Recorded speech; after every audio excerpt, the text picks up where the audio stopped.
Bonjour à tous. Moi, je suis le directeur d'une agence de recherche utilisateur. Qui s'appelle Fast and Fresh. On est des psychologues et des sociologues. Alors, en tant que psychologue et sociologue, on est des scientifiques. Alors, les mathématiciens, des fois, nous contestent ça, mais on applique la méthode scientifique. Pour rappel, en psychologie, il y a toute une partie qui est expérimentale, la psychologie sociale, la psychologie développementale, la psychologie cognitive. Moi, je suis cognitiviste, c'est-à-dire on considère le cerveau comme étant un ordinateur et on l'étudie comme tel.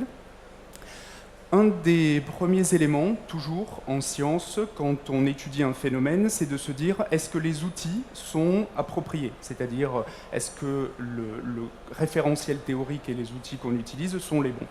Par exemple, si vous voulez étudier le comportement des dauphins, le comportement des baleines, c'est mieux d'utiliser l'éthologie. Parce que si vous vous mettez, pour étudier le comportement des baleines, à utiliser les outils, par exemple, de l'astrophysique ou de la physique quantique, ça ne marche pas. Si vous voulez étudier le comportement des baleines avec un accélérateur de particules, ce n'est pas le bon outil, et puis ça n'a pas la sensibilité requise.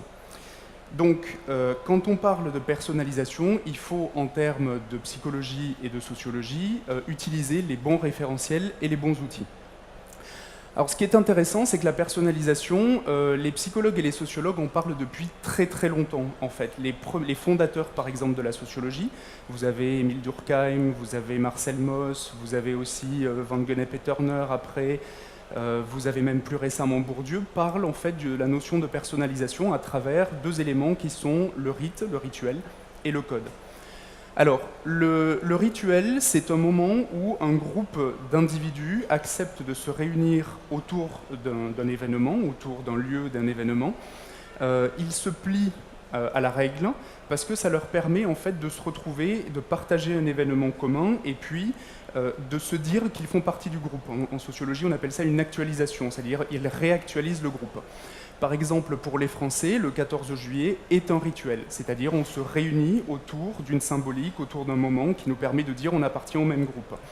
C'est le cas pour Noël pour les chrétiens, c'est le cas pour, par exemple, le Ramadan pour les musulmans, c'est aussi le cas, par exemple, quand vous faites les amateurs de musique qui font un festival électro, c'est le cas aussi pour les gens qui, au moment de la Coupe du Monde, les gens qui aiment le foot se réunissent. Donc un rituel, vous vous pliez à un rituel organisé par le groupe pour dire j'en fais partie. A l'inverse, le code, c'est quelque chose, c'est l'opposé, c'est-à-dire c'est quelque chose que vous faites pour vous désolidariser du groupe et pour dire j'existe. Par exemple, c'est personnaliser un Mac, vous le retrouvez aussi beaucoup dans le luxe où maintenant vous avez toute une partie des consommateurs chinois qui n'achètent pas le dernier sac Chanel, par exemple, mais qui achètent un sac vintage et qui le personnalisent.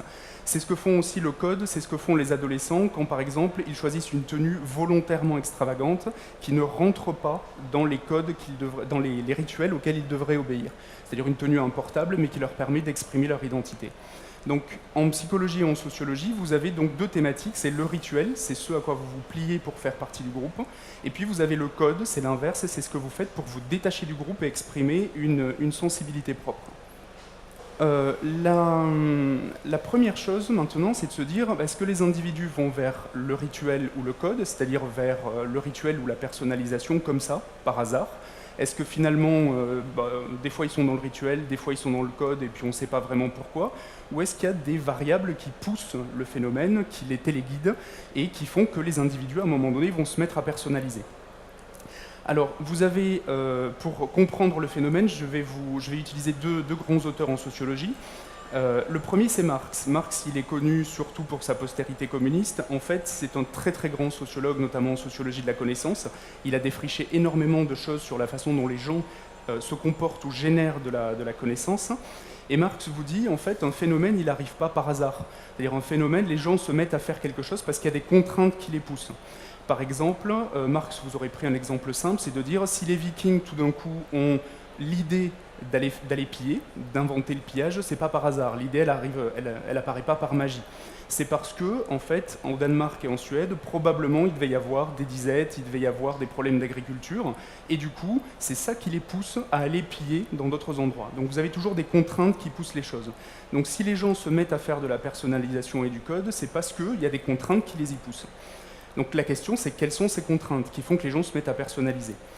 Tout simplement, vous avez Erving Goffman, qui est un des grands sociologues des années 50-60, qui est de l'école de Chicago, qui est un Canadien, mais de l'école de Chicago, qui a beaucoup travaillé sur la notion justement de rituel et de code, de personnalisation. Et en fait, Goffman, il s'est même imposé, si je me rappelle, de vivre dans des prisons, dans des asiles, pour étudier comment les institutions carcérales fonctionnaient. Et en fait, Goffman, il vous dit, les gens se mettent à personnaliser quand en fait ils sont contraints, c'est-à-dire quand ils sont dans une situation de conformisme qui les y oblige, par exemple dans une prison, où vous avez une obligation de rituel, une obligation de faire un certain nombre de choses, c'est l'institution qui décide pour vous à quelle heure vous vous levez, à quelle heure vous mangez, comment vous habillez, les gens vont utiliser le code, vont utiliser la personnalisation pour retrouver une marge de manœuvre et une marge de liberté. Donc Goffman, il vous disait par exemple, si vous empêchez les prisonniers d'avoir un poste radio, ils vont faire de la musique autrement parce que ça leur permet de retrouver une marge de manœuvre.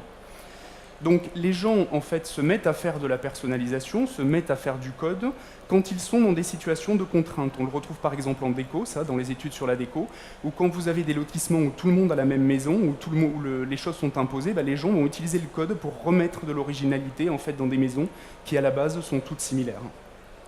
Donc c'est les contraintes en fait qui poussent la personnalisation. Alors, le dernier point que j'aimerais évoquer avec vous, c'est on a compris que la personnalisation, c'était du code, en fait, c'est-à-dire la tentative pour l'individu d'exprimer quelque chose de personnel. On a compris aussi que ce qui l'y poussait, c'est quand il se retrouvait dans des situations enserrées, étroites, où il essaie de retrouver une marge de manœuvre. Mais pourquoi est-ce que la génération Y et la génération Z vont vers de la personnalisation ou vont vers du code ? En fait, on a commencé d'avoir des réponses avec Joe and Joe. C'était embryonnaire à l'époque. On trouvait que, en fait, ils faisaient le deuil facilement, par exemple, d'un certain nombre d'objets.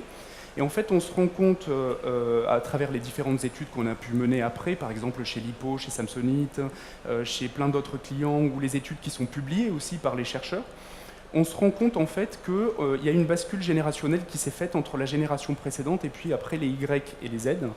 La génération précédente en fait était très sédentaire, c'est-à-dire elle avait une carrière, elle avait une voiture, elle achetait une maison secondaire. Il y avait plein de choses en fait qui la sédentarisé. Alors que les nouvelles générations, pour différentes raisons, d'abord parce qu'il y a eu des révolutions dans les années 70 sur plus d'individualisme, parce qu'aussi la nouvelle génération ne comprend pas les rituels de la précédente et du coup, comme toutes les générations, elle essaie de s'en détacher, de créer ses propres codes. Mais il y a quand même une grosse bascule, c'est qu'en fait ces nouvelles générations sont devenues très nomades. Et quand j'emploie nomade, c'est pas nomade au sens digital nomade, c'est-à-dire grosso modo vous prenez votre ordinateur et vous allez dans le café du coin. C'est vraiment, ils sont en train de devenir nomades, c'est-à-dire de se détacher d'un certain nombre de fixations ou d'attaches, en fait, pour aller vers plus de liberté. Par exemple, aujourd'hui, ce sont des gamins qui n'ont pas forcément envie, moi j'en fais partie, ils n'ont pas forcément envie d'avoir une carrière toute tracée pendant 40 ans dans une entreprise. Ils n'ont pas besoin d'avoir une voiture, il y a Uber. Ils n'ont pas besoin d'avoir une maison secondaire, il y a Airbnb. Il y a beaucoup de choses en fait où les gens se sont détachés d'un certain nombre de possessions matérielles et sont en train de devenir de plus en plus nomades. C'est la génération EasyJet, c'est-à-dire même votre territoire a bougé. Avant, la génération de ma mère ou de ma grand-mère bougeait finalement peu. On est une génération qui voyage en permanence et qui considère finalement EasyJet comme étant une navette. L'Europe est un territoire en entier et plus simplement le village. Donc cette génération est devenue beaucoup plus nomade, elle est moins attachée. Et ce qui est intéressant, c'est qu'en fait, à partir du moment où vous avez une génération qui est nomade, qui donc n'est pas intéressée par avoir des attaches, est moins intéressée, parce qu'il y en a quand même, mais moins intéressée par avoir des attaches, naturellement, elle va se détacher du rituel pour aller vers le code. C'est-à-dire que puisqu'elle est nomade, elle ne va pas se réenfermer dans du rituel, elle ne va pas se réenfermer dans des obligations, elle va naturellement s'ouvrir vers tout ce qui est de la personnalisation, vers tout ce qui est du code. Et c'est pour ça qu'on a construit Joe & Joe, par exemple, comme étant un terrain de jeu ouvert, d'expression, parce qu'en fait, ils ne cherchent pas de rituel. Ils ne veulent pas, par exemple, d'un hôtel ou avec une réception, des obligations, un rituel. Ils trouvent ça, incompréhensible, et enfermant. C'est comme une prison chez Goffman. Du coup, ils vont se réouvrir vers des lieux qui leur permettent d'exprimer à plein leur identité. Merci Olivier.